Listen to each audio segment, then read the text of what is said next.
Hey everyone, welcome back to another episode of Reading a Book in Every Subgenre of Every Genre. My name is Elliot, and if this is your first time here, I'm on a mission to read more books, and I'm using genres as a way to direct myself towards books that I might not pick up otherwise. Today, we're going to jump right into it. The category we'll be exploring is science fiction, and the subgenre is alien invasion. And the book representing that this time is The Three-Body Problem by Cixin Liu. I think that's how you say it. Liu Cixin.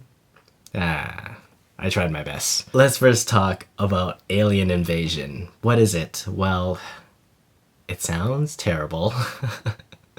Invasions are never good. So, alien invasion is when not so nice aliens come to Earth rather to exterminate the human race, enslave us, or just steal our resources. Think H.G. Wells' War of the Worlds. It's not a nice alien. It's not E.T. necessarily. So, let's talk about this book now. How do I feel about it? I'm halfway through right now, and I just want to share some of my thoughts, and then I'll come back and I'll share some more at the end. So, first thing I want to say is that this book is a really good breakdown of humanity.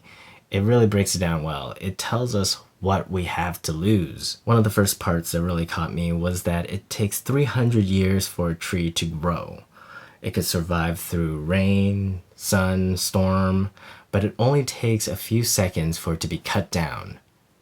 Is that a metaphor for humanity? This book has a lot of good metaphors, and another good one is about the dangerous book, Silent Spring. And it's about pesticides and how pesticide is harming the world. Is that another analogy of humans being like aliens exterminating lesser creatures? Another interesting thing is the interaction between humans and other humans, and oftentimes those in an authority figure would accuse the innocent of doing something bad because they're lazy. That's just the easy thing to do, to blame someone, to pressure someone, to threaten them or give them an ultimatum. Whew. Yeah. How many innocent people are sent to jail just for that reason? But in order to actually judge whether we're good or bad, we need a third party to come in and determine whether we're actually heroes or villains. I feel like this book is a really long way of saying that humanity's time is almost up. Earlier on in the book, there is a passage that tells us that the entire human race has been very fortunate, that for generations and generations from the Stone Age till now, we lived in a very plain manner, but it will end. Our luck will run out. I think it's a misnomer that tragedy brings people together. Think of encountering aliens. It's gonna cause a lot of disagreement on Earth with all the different cultures and values and opinions, and who's even gonna lead that charge? While this book talks a lot about humanity, it also talks a lot about technology as well, and how technological progress is actually a disease to humanity. It's like a cancer cell, and it'll keep growing and eating up nourishment and eventually destroying the host. Technology forces people to live closer together in cities when people should actually be evenly distributed across the world. I do love the theory that if you really want to mess up the world, you wouldn't attack billionaires or politicians.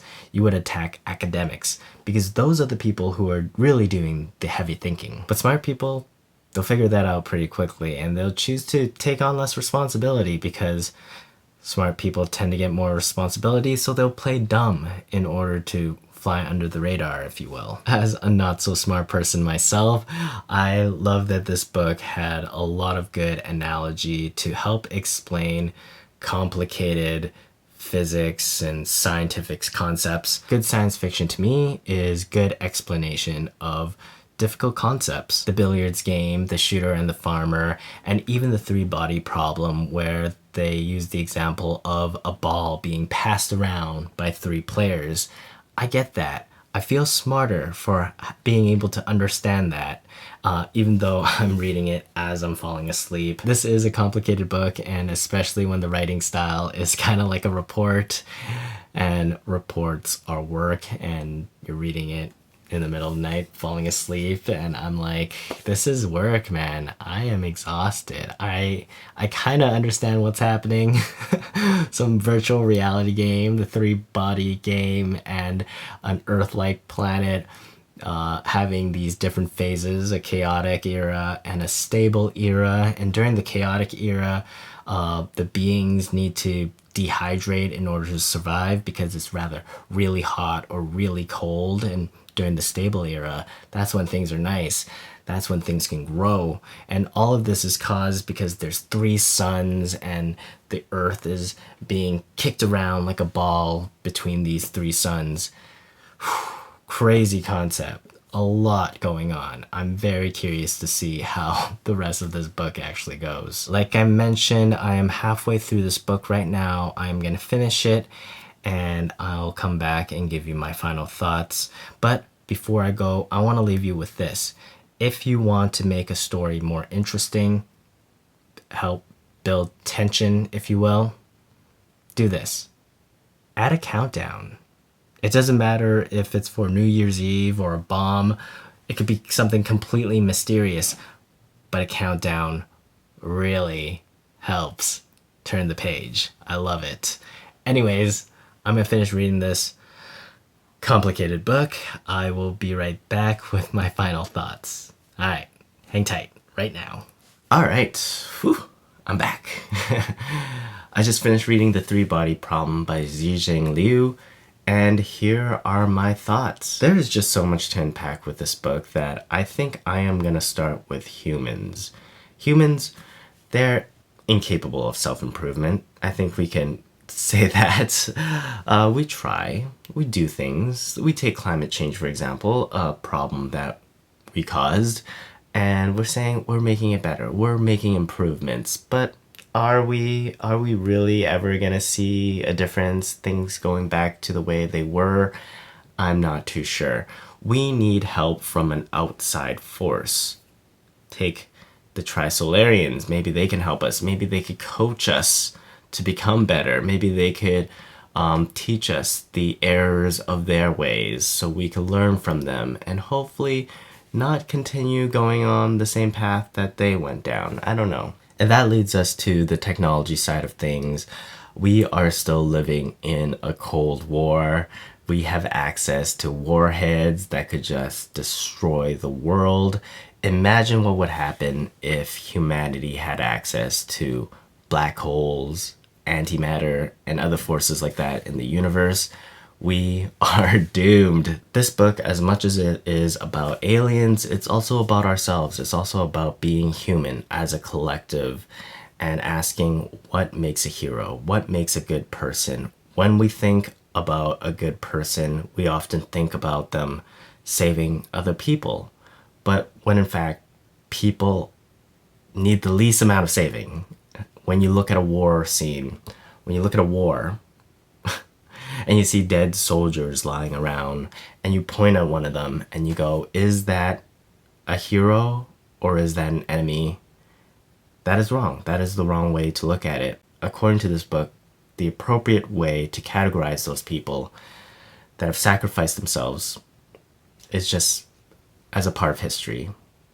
They're neither heroes nor enemies.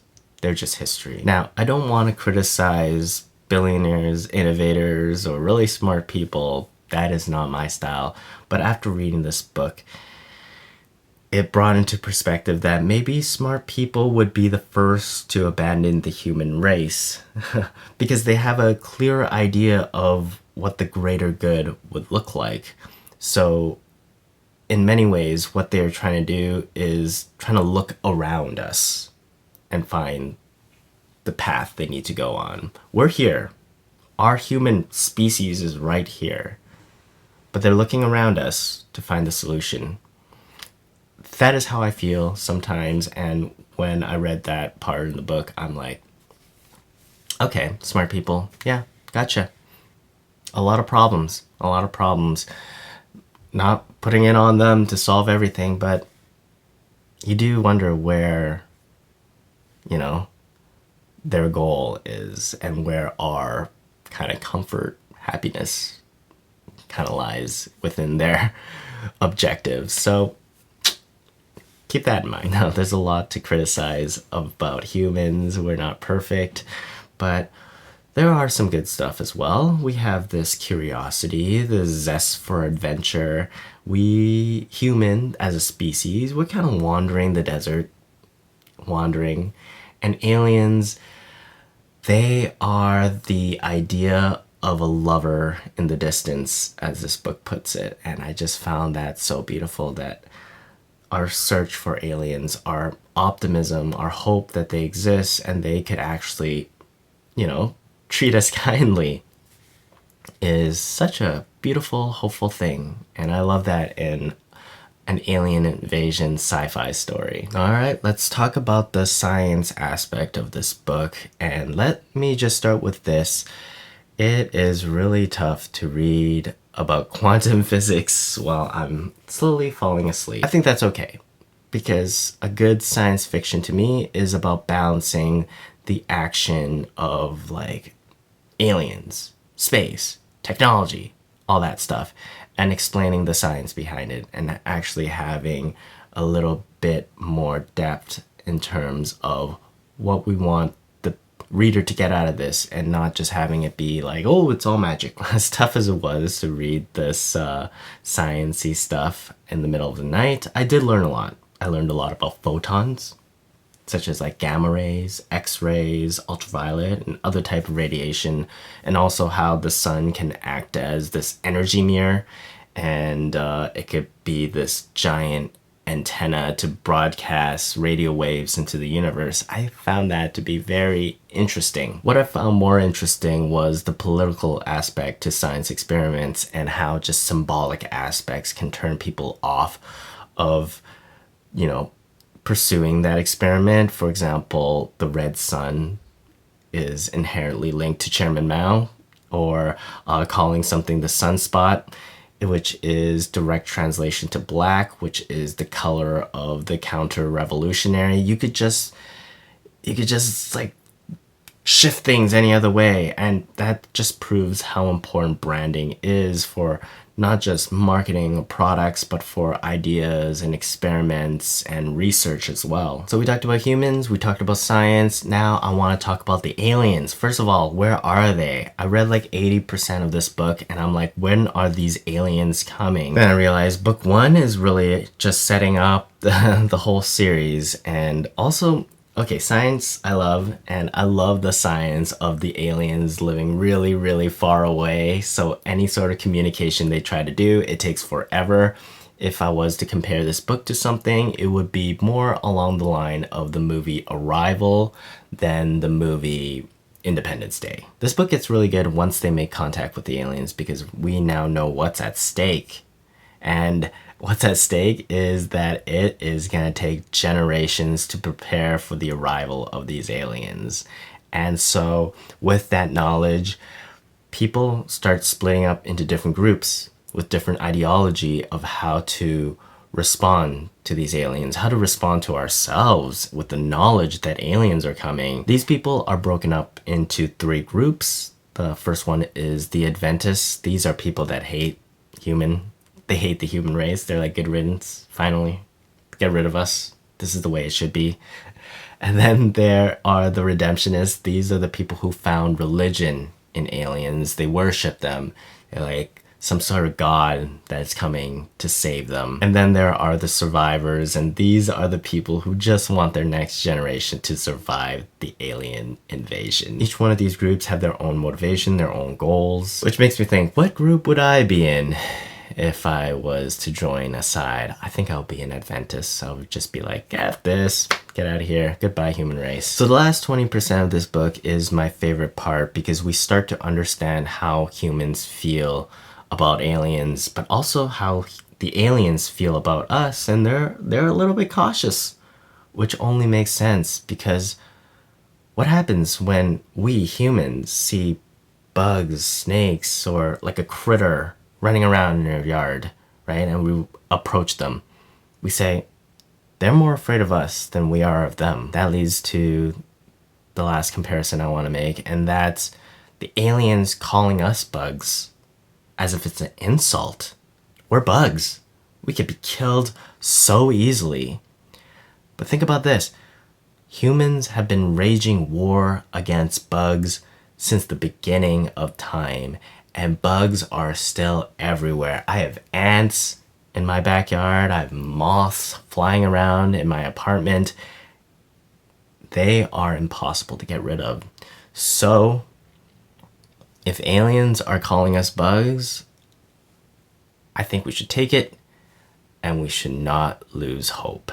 Thank you. My name is Elliot. I am reading a book in every subgenre of every genre. This is The Three Body Problem by Cixin Liu, representing the alien invasion genre.